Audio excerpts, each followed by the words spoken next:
pas. D'accord, je comprends. Donc, je dis, on va parler, Bézant Hachem, des lois du Lachon Hara, comme vous avez dit, des lois importantes sur sur le Lachon Hara, la médisance, en l'honneur du Chafetz Chaim Akadosh. On sait très bien que le Chafetz Chaim était particulièrement, c'est la référence dans le domaine du Lachon Hara.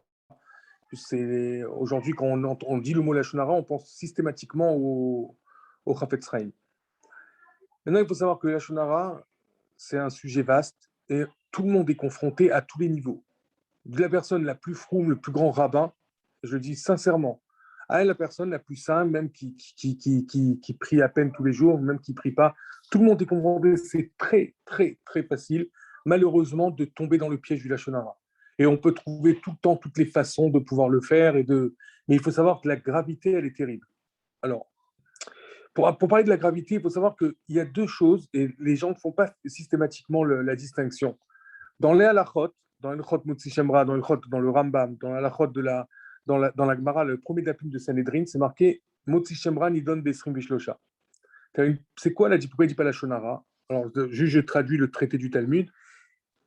Une personne qui fait de la médisance, il sort un faux nom, il sort une allégation sur une autre personne, sur autrui, elle est jugée, si on l'attaque en diffamation au Beddin, elle était jugée avec 23 rabbanim du Sanhedrin. Alors que Diné Mamonot, quand c'est un problème d'argent, c'est 3 Daganim.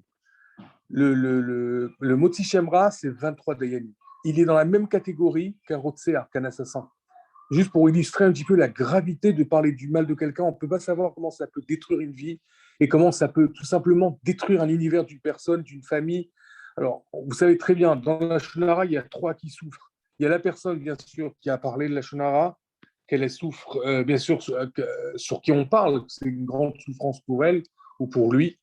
Il y a la personne qui parle la Shonara et la personne qui entend. Donc, on est coupable de 3 choses quand on va parler la Shonara. Maintenant, les lois du Lachon Hara, comme je vous dis, ça c'est Motzi Shemra. Faire attention que des fois, on n'est même pas dans la Lachon Hara, parce que si la Lachon Hara, la lacha, elle tient, et comme il ramène Chafetz Chaim dans Shmirat HaLashon, le Lachon Hara, c'est quand c'est quelque chose de vrai. Je dis quelque chose qui est émet, et quand on dit émet, c'est émet. C'est vraiment, ça, on fait du Lachon Hara. Quand on parle sur quelqu'un, quelque chose, il y a même un petit peu de faux dedans, là, on part dans un guéder, c'est-à-dire dans un domaine qui est beaucoup, beaucoup plus rameau, beaucoup plus grave. On est déjà dans un Motzi Shemra, c'est-à-dire que c'est très grave. On est, comme je vous dis, il est jugé avec 23 personnes. On est considéré comme un assassin. Donc, voilà, c'est ça qu'il faut faire extrêmement attention quand on va parler. Quand on va parler quand on va parler. Il faut savoir que la Shonara, comme il dit le Chafetz Chaim, c'est aussi quand on parle du bien. Et ici, d'un exemple. J'ai été invité chez Reuven. Ça s'est très, très bien passé. Shimon, je vais chez Shimon, je raconte comment c'est bien passé chez Reuven, quel homme extraordinaire, il m'a accueilli et je fais ce qu'on appelle des jvachim, des éloges à son sujet, la façon qu'il invite. C'est vraiment extraordinaire, c'est beau. Ça s'appelle de la poussière du Lachon Hara. On appelle ça Avak Lachon Hara. Pourquoi Avak Lachon Hara? Parce que cette personne en question, ce Reuven, c'est vrai, il a vraiment bien accueilli, ça a été un tzaddik. Mais peut-être que Shimon, il a été chez lui. Il a été invité aussi, et ça ne s'est pas passé comme ça. Donc, qu'est-ce qui va se passer? Il va avoir, ah bon, toi, il t'a fait ça, mais ça commence à discuter, on va commencer à parler du mal. D'ailleurs, je dis toujours, la Shonara, on commence jamais à parler d'autrui comme ça d'emblée. Ça commence toujours, j'ai l'habitude de dire, avec un mais. Et on va appeler, on est au téléphone, allô, bonjour, oui, et comment ça va? Alors, on parle de tel ami en commun ou d'une personne, etc. On va dire, il est bien, il est gentil. Ça commence toujours du bien. Il est bien, il est sympa, il est gentil, il est comme ça, c'est un bal chesed. Et tout d'un coup, vous allez entendre, mais dès que le mais commence, que Dieu nous en préserve, c'est le début de la fin de la personne en question. C'est, allez, on ne va pas arrêter. Là, on a oublié les premiers mots, il est gentil, il est sympa. On passe au pire des catastrophes. Voilà. Donc, il faut faire extrêmement attention, même quand on va parler du bien, il faut savoir qu'il y a une yann de Havak Lachon Hara. C'est-à-dire, même du bien, on voit comment il faut être nisa. Maintenant, a priori, le bien, ce n'est pas méchant. On appelle ça quand même de la poussière. Mais c'est tellement facile de dévier, de parler du mal, c'est très dur. On dit qu'il y a 3 choses. On dit que, vous savez, à l'époque de Ménaché, à l'époque des rois dans les prophètes, il y avait ce qu'on appelle l'avodazara. L'avodazara, c'était de l'idolâtrie. Alors, il faut comprendre qu'à cette époque, l'idolâtrie, elle était terrible. C'est comme aujourd'hui, vous direz l'argent, même, c'est même pire. C'est-à-dire, les gens, ils couraient vers les idolâtres. C'était naturel comme ça. Ils allaient, et c'était comme ça. Aujourd'hui, on dit qu'il y a trois choses. Aujourd'hui, l'argent, c'est la Vodazara de la génération, c'est l'argent, Gilou Yarayot, donc tout ce qui est voilà, des relations, et le kavod et l'honneur. Mais il faut savoir que dans ces trois, hein, on ne cite pas la shonara. Pourquoi? C'est pire la shonara. La shonara, il rentre forcément dans les trois domaines. Si quelqu'un fait de l'argent qui n'est pas honnête, forcément, il va transgresser, il va parler de l'un, de l'autre, même dans ses affaires, il ne va pas être droit, il va casser l'un, il va casser l'autre, il va même mentir. Ça, c'est encore des autres à la fin. Comment est-ce que j'ai le droit de mentir dans le cadre d'un commerce? Bien sûr que non. Mais on va rentrer dans la shonara.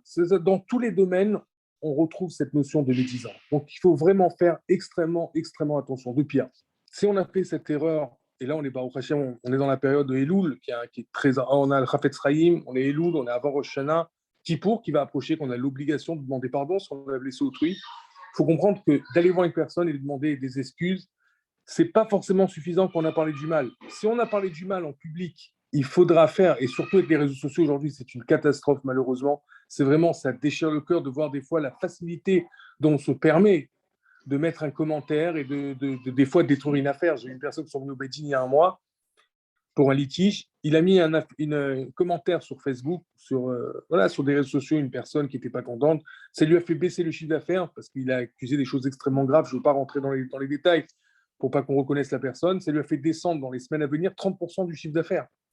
Donc, il faut savoir, c'est très, très, très grave. On ne se rend pas compte des conséquences. Et le pire, c'est qu'on ne peut pas gérer. Vous connaissez tous sûrement l'histoire de la personne une fois qui parlait d'un rabbin tout le temps, tout le temps, tout le temps, et qu'à la fin, hein, elle a regretté. Parce qu'elle s'est aperçue que c'était un très grand rabbin, c'était un tzaddik, et elle a regretté d'avoir parlé. Elle est partie pour s'excuser.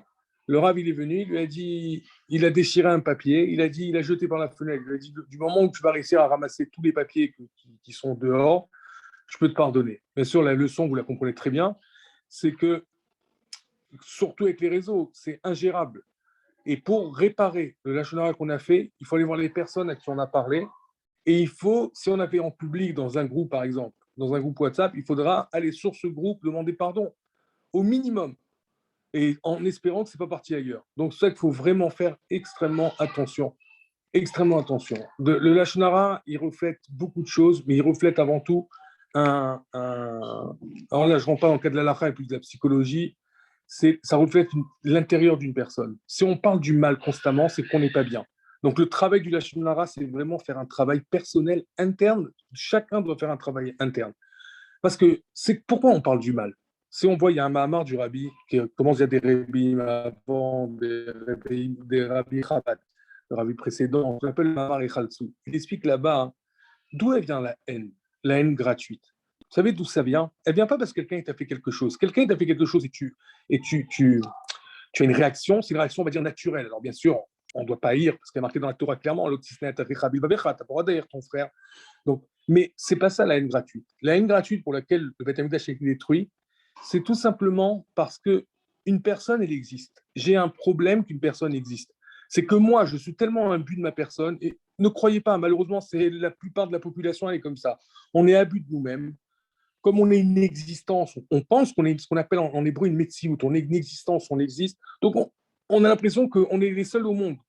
C'est-à-dire, le monde, il est fait pour nous satisfaire. Et quand il y a une personne qui prend un peu notre place, où elle est, on va dire, on va plus la remarquer, bref, je ne vais pas entrer dans tous les détails, son existence même me prend quelque part, entre guillemets, de la place.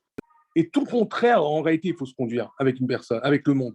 Ah, le monde, il a été créé à la base pour les autres. Comme ça, un homme, il doit se comporter. Ah, vatrinam, gratuitement faire de l'amour constamment. Constamment, ce qu'on appelle la netina, donner, donner, donner, donner. Alors, on ne demande pas d'être altruisme. Ça, c'est pas juif. Il faut savoir donner d'une façon réfléchie. On n'est pas comme les chrétiens. Le judaïsme a une version complètement différente. Il faut savoir être gentil, mais faire extrêmement attention. Savoir faire les choses intelligemment, mais vraiment donner de sa personne. Et c'est comme ça que le Beth Amikdash, il va se construire quand on aura de la place pour tout le monde. Donc, ça, je vous dis, le lashon hara, il faut comprendre que le lashon hara, c'est avant tout sur soi-même. On doit travailler sur l'amour de nous-mêmes. Si un homme, il est bien intérieurement, il ne va pas parler.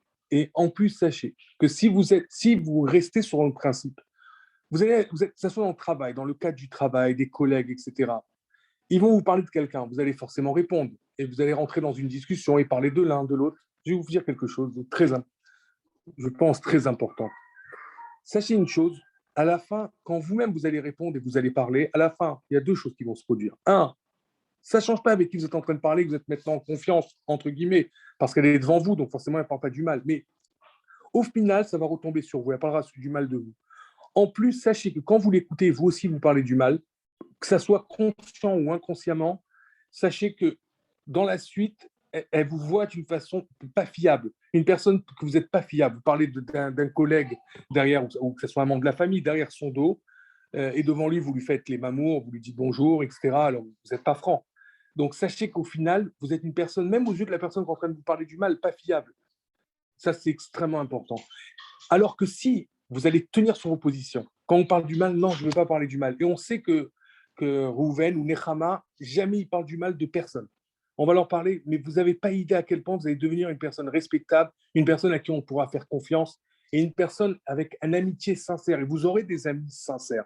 Alors que quand vous allez parler du mal, ou vous-même vous parlez de Dieu, on va parler, que Dieu préserve, ou dans le cas que vous parlez, que Dieu préserve, ou dans le cas où vous écoutez, sachez que dans les deux cas, vous êtes perdant. Je suis désolé, ça coupe un peu parce que j'ai des appels au milieu de WhatsApp, donc je ne peux pas les bloquer. Voilà, donc c'est vraiment, il faut faire très, très, très important quand on parle. Sachez qu'en plus, quand on parle du mal, on est ouvert dans Dvarim, c'est rapporté l'oteler achil be'amecha. C'est-à-dire qu'on n'a pas le droit de faire de la médisance sur son ami, donc il faut faire très, très attention quand on parle.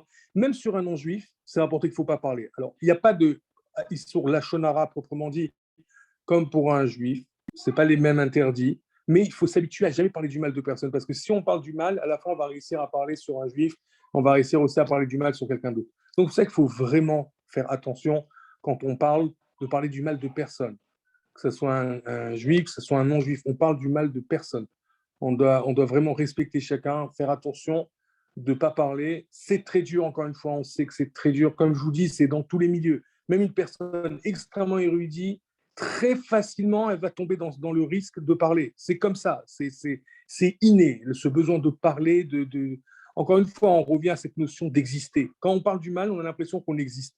Parce qu'en réalité, pourquoi le Rav Etzraim, on avait dit au début du cours, il dit que même parler du bien, hein, c'est dangereux. Parce que comme si on revient à cette notion qu'on a parlé il y a quelques minutes, d'exister, quand on va parler du bien de quelqu'un, en réalité plus profondément, à part de ce qu'on a dit, si moi j'ai été invité, je n'ai pas été accueilli de la même manière, l'autre personne, comme elle pense qu'elle existe, donc quand on va parler du mal de quelqu'un, elle se sent qu'on la rabaisse, bien que c'est complètement faux.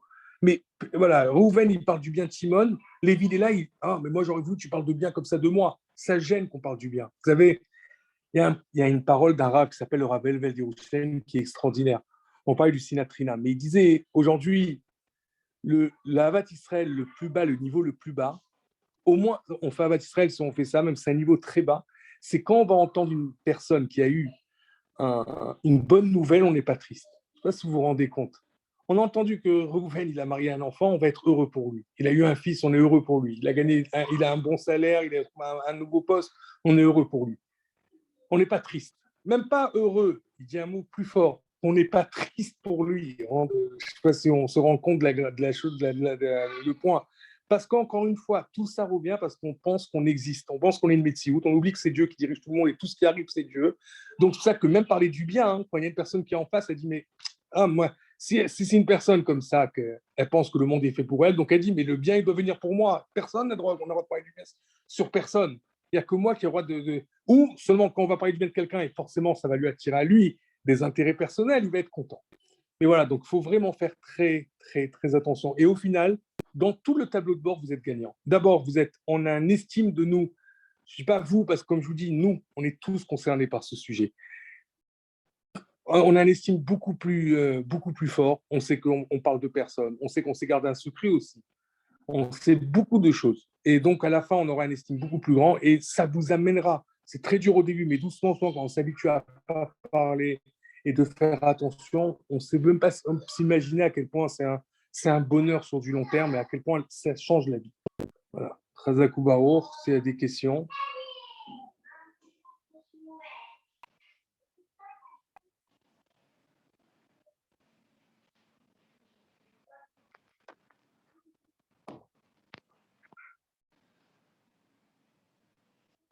Monsieur Goldberg, s'il y a je sais pas comment on rentre dans le chat, c'est des personnes qui ont des questions, Bechavod. Voilà.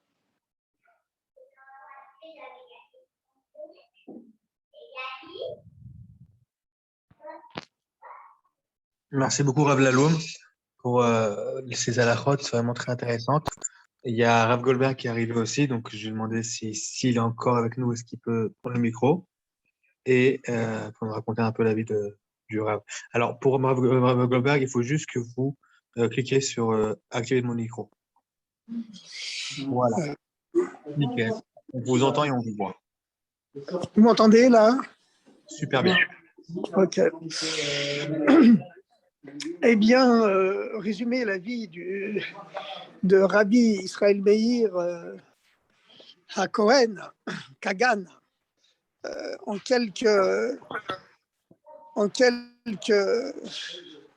minutes, hein, c'est pas facile parce que c'est vraiment une des grandes figures du judaïsme des 19e et du 20e siècle.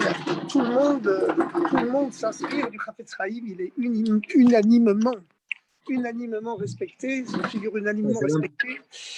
Et sa vie, elle a couvert tout un pan de l'histoire juive. Il est dit en 1848. Il est décédé en 1933. Donc, il a vécu 95 ans. C'est-à-dire sa vie et son œuvre se sont déroulées sur tout un siècle. Et ce siècle, il a coïncidé avec une immense métamorphose à l'intérieur du peuple juif, puisque, à son époque, il y a eu la réconciliation entre cette guerre civile spirituelle qui opposait les deux parties de l'Europe de l'Est, l'Europe du christianisme, l'Europe du pur rabbisme. Voilà, ce qui était opposé au chassidisme. Vous savez que ça avait été une guerre très très dure, hein, puisque 2 générations plus tôt, à l'époque du Gaon de Vilna, tout à fait à la fin du XVIIIe siècle, les opposants au chassidisme avaient été jusqu'à chercher à faire condamner à mort les premières générations du chassidim. Le Baal Shem Tov lui-même avait été victime d'un chérem, d'une excommunication. Le Admour Azaken, le premier rabbi de Lubavitch, et le Gaon de Vilna ont été victimes également d'excommunication. Ensuite, il y a eu des contre-excommunications des chassidim. Bon, c'était véritablement une véritable guerre civile spirituelle. Bon, ce qui n'était pas nouveau dans le judaïsme. On sait que le Rambam aussi, Maïmonide aussi, il a été excommunié par certains de ses contemporains. Et même après sa mort, certains grands maîtres, reconnus comme des grands maîtres, ont fait brûler ses livres en place de Grève à Paris. Alors, bon, c'est pas nouveau dans le judaïsme, cette espèce finalement, de mauvaise canaoute pour Dieu, tu vois, vouloir épouser, se prendre pour le Pinchas, le vengeur de Dieu, et aller jusqu'à des extrêmes complètement fous qui nous paraissent complètement fous à notre époque.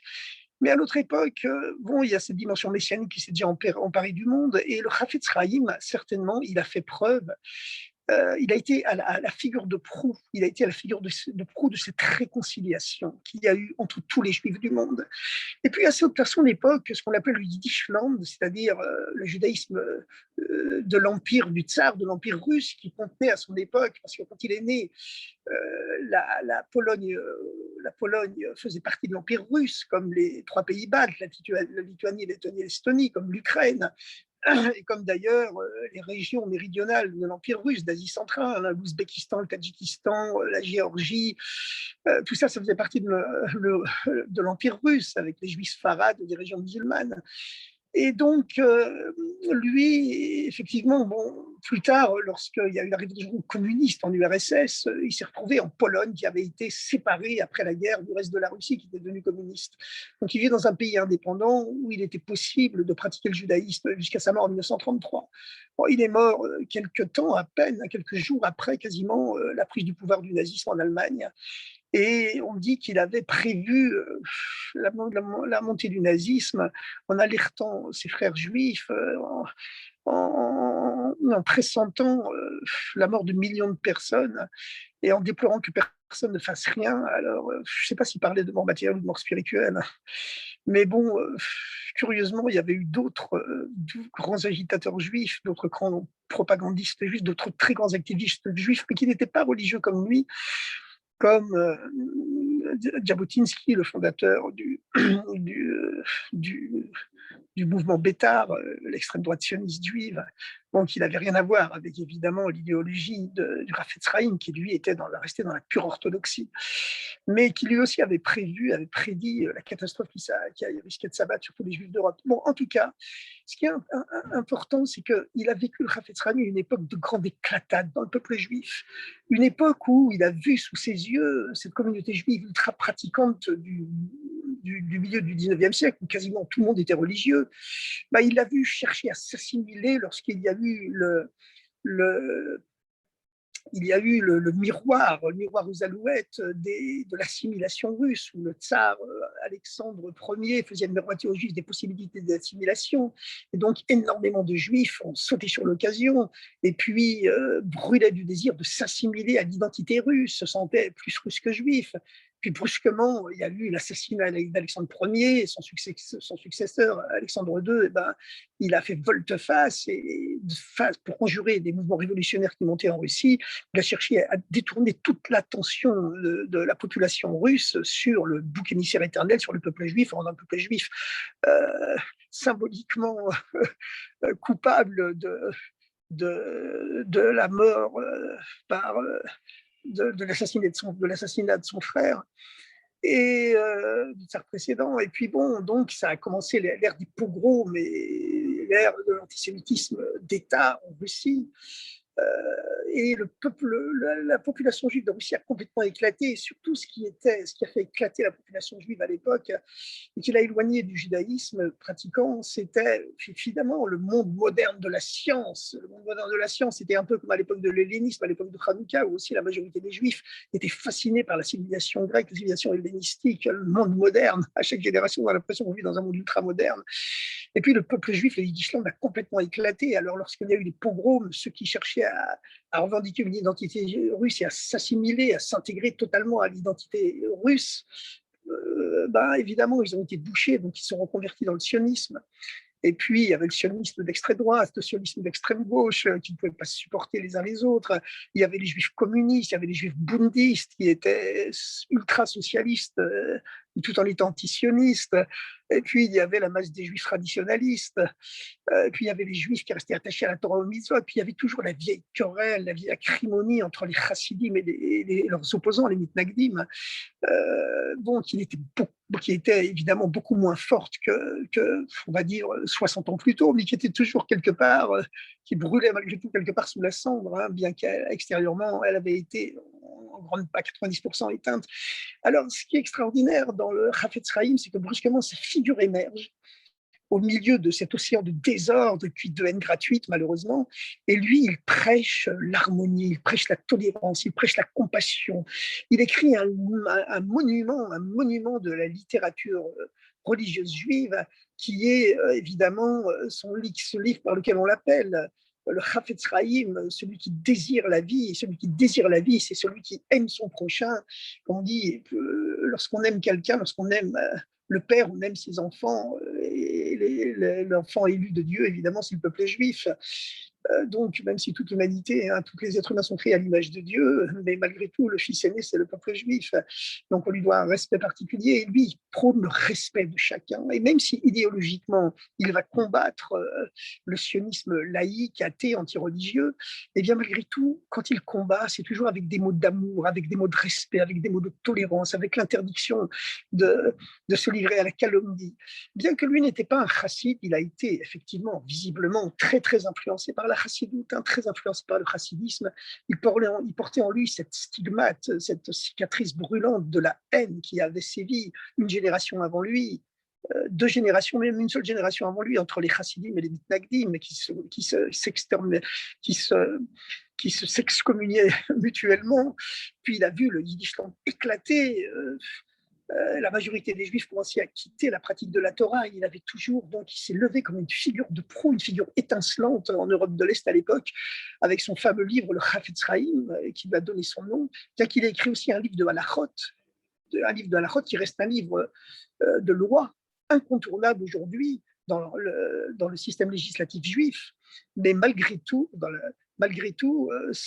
ne l'appelle pas par son nom le Mishnah Brura, c'est-à-dire l'étude clarifiée, bien que ce soit un texte unanimement admis et qui reste une figure de proue de la halakha, de la législation juive aujourd'hui. Mais malgré tout, par quel nom on l'appelle?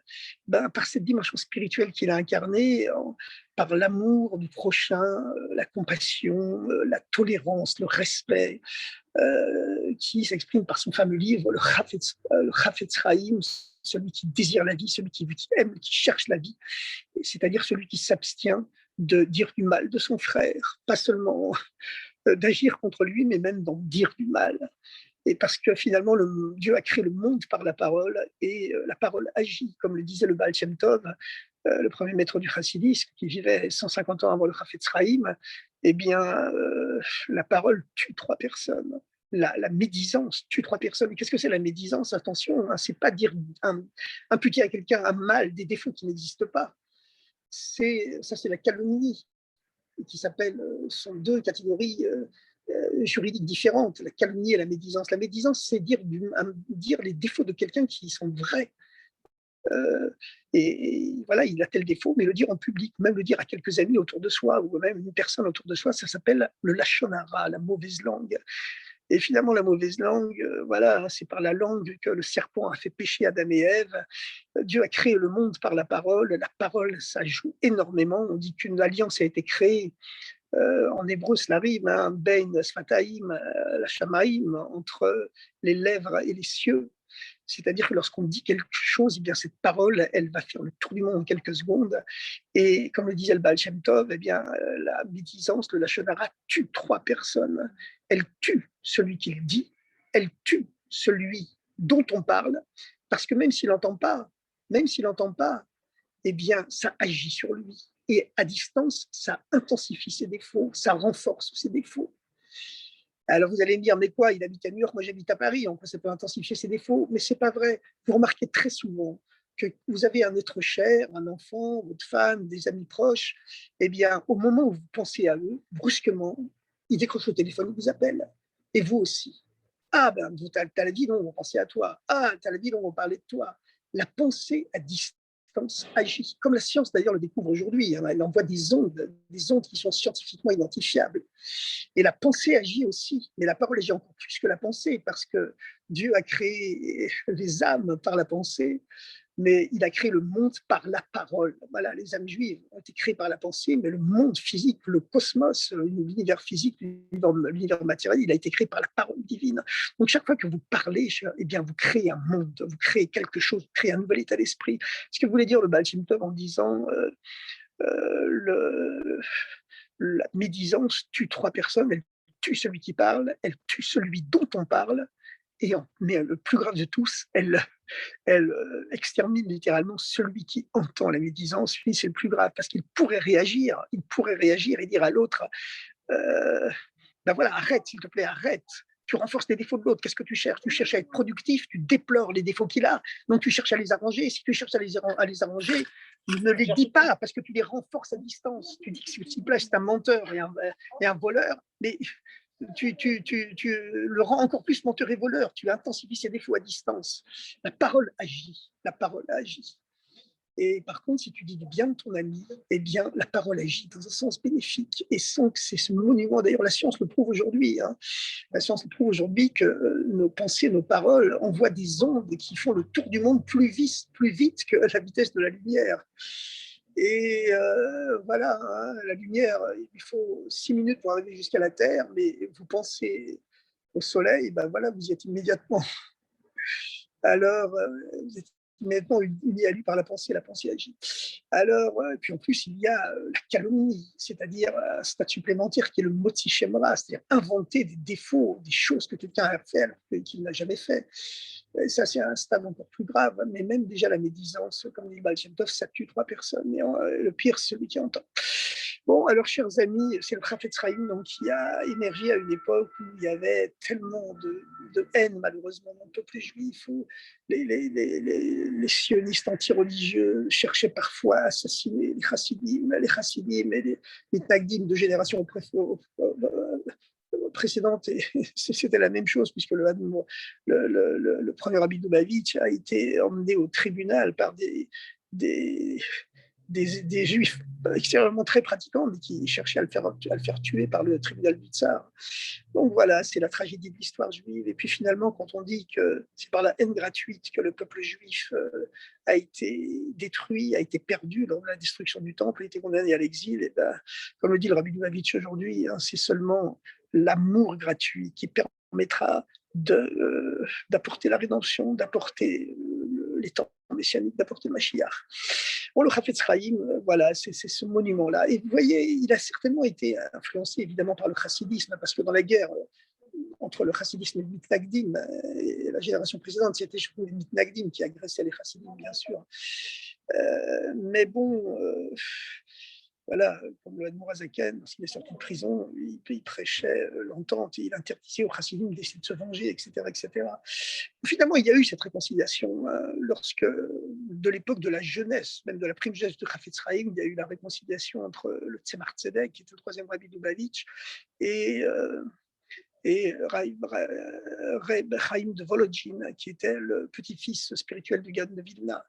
Ils se sont réconciliés tous les deux, et ils ont mené de front la lutte contre les décrets du tsar qui voulait transformer complètement le système éducatif juif en créant un judaïsme moderne, éclairé, à l'image des juifs éclairés d'Allemagne. Mais enfin, on sait ce qui a créé le judaïsme éclairé d'Allemagne, hein, comme le reconnaissent les historiens.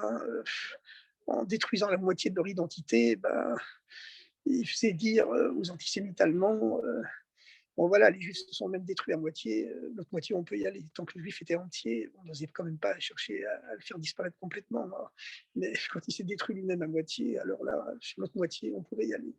Bon, malheureusement, on ne cherche pas à imputer des fautes hein, à nos frères, à nos coreligionnaires, des générations passées. Tout ça, c'est resté mystérieux. Les souffrances passées du peuple juif, elles sont inscrites dans le mystère divin, hein, comme le dit le Rambam, comme le dit le Rabbi, bien sûr.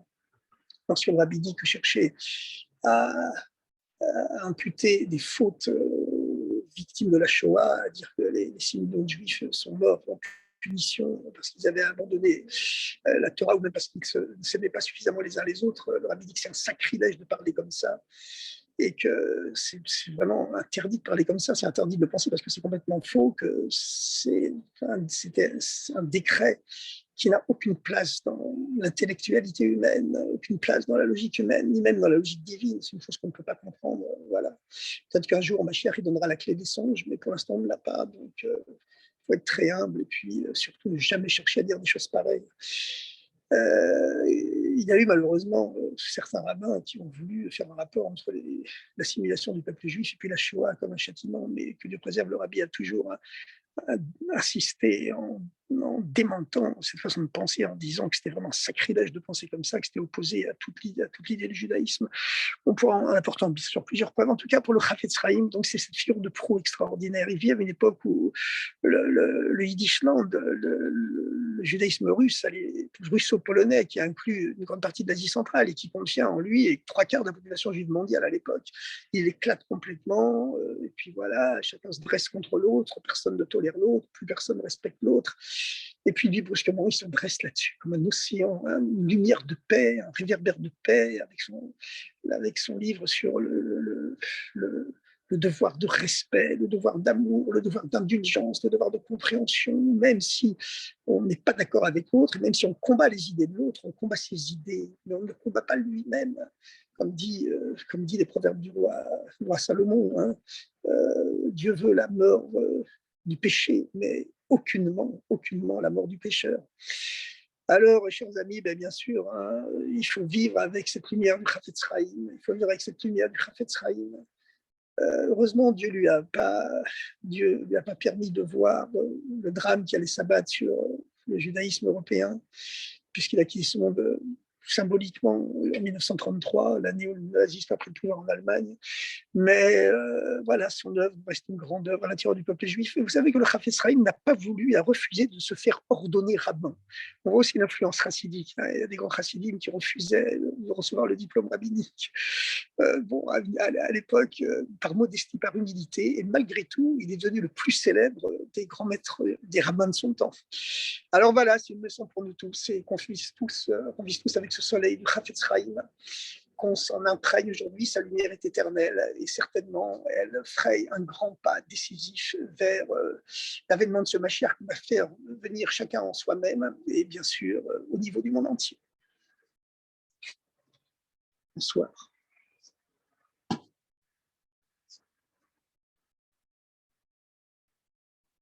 S'il y a des questions, avec plaisir. Pas de questions? Bon, très bien. Bonsoir les amis. À bientôt. Au revoir. Un grand merci Rav Goldberg pour vos histoires. Et merci à tous les plus participants. Et encore une fois, merci à Rav Menachem Laloum pour les halachot. Et je vous souhaite tous une très bonne soirée. Et si tu veux, à demain pour un nouveau shiur.